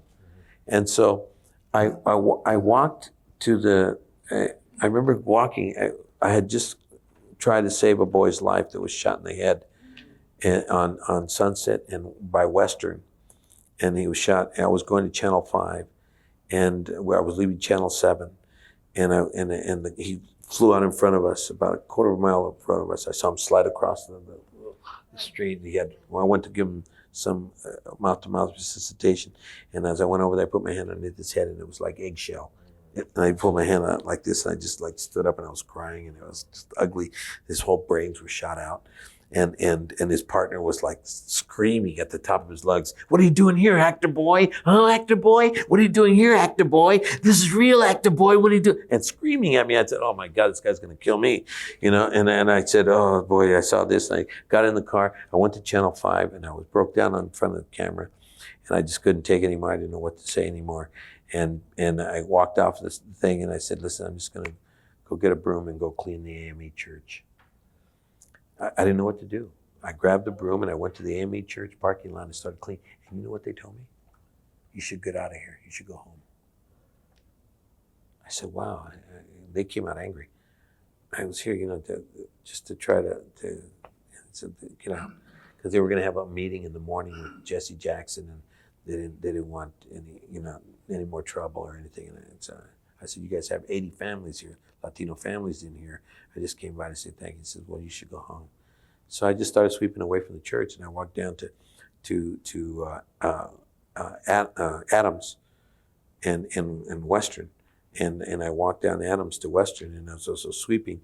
A lady walked out and opened the door. An elderly woman, African American woman, walked out. She was holding the hand of a 3-year-old, and she walked out. She looked at me, and she slammed the door. And it was about 5 o'clock. The sun hadn't come out yet. There was nobody on the street. You could hear the gun firing, and the buildings were all blown up. That's why there was nobody there. All the buildings here had been destroyed, and there was just water gushing out, and fire trucks that would be going down, and police screaming down the street. And all of a sudden, the little old lady came out the door, and she had a broom in her hand. And it was me and this little old lady with a 3-year-old kid. And she was sweeping in front of hers, and I was sweeping right down the middle of the street. And it was crazy, it was stupid. I mean, it was really stupid because we weren't doing anything. We weren't doing a damn thing. And sweeping what? It was just all chaos. It was all dirt. It was all blown up. It was incredible. And all of a sudden, a news crew came by, jammed on their brakes, and they pick up the camera, and then they notice, and they go, wow, what are you doing? And I just said, I'm sweeping. And I was like almost catatonic. I wasn't sweeping for any major philosophical, Gandhi-esque move. It was totally just out of total, complete annihilation of my brain. I had no way of understanding what was going to happen here. All I knew is that thousands of people were going to get killed. That's all I did know. This is it. They're going to bring out the military. It's over. I was sweeping. The guy took a photograph of it. He says, what are you doing? I said, I'm sweeping. They went to their newscast. About 8 minutes, 10 minutes later, all of a sudden, people come out of their houses and they're saying, and they're looking and they see me sweeping and they started to walk out. And then a truckload of kids from East LA I'd seen on the coverage on a television that was inside of one of the buildings said that they see me sweeping and they came with their brooms. And then there was 12, then there was 15, then it was 100, then it was 200. By the time the sun came out, there was about 300 people on the street. And the police, the reason that the Army did not fire was they didn't get their bullets until 11 o'clock in the morning. And it gave us enough time to have like about 600 people sweeping the street. So that this group of people were sweeping and they couldn't, and then all of a sudden they were running around us. People said, don't you think we should go in? I said, no, what, they're gonna shoot us with a broom in our hand? I think that's gonna be kind of hard, all right? I mean, that'll really go down. I'd rather them shoot me with a gun in my hand than shoot one of the people that's got a gun in theirs, because this has gotta stop. And so nobody got killed. And what happened was that the kids that were firing and doing like 2 or 3 blocks away, people would come up to me and say, people who are shooting and hurting people over there are running around the block and they're getting in between us. And they're like walking with us and cleaning. I said, well, good. They stopped the shooting, and that was the whole idea, was to stop that. And so it worked. And so that's the power of suggestion, cleaning. Simple act. Thank you again for being here with us. We gotta wrap it up now. Come back and see us again.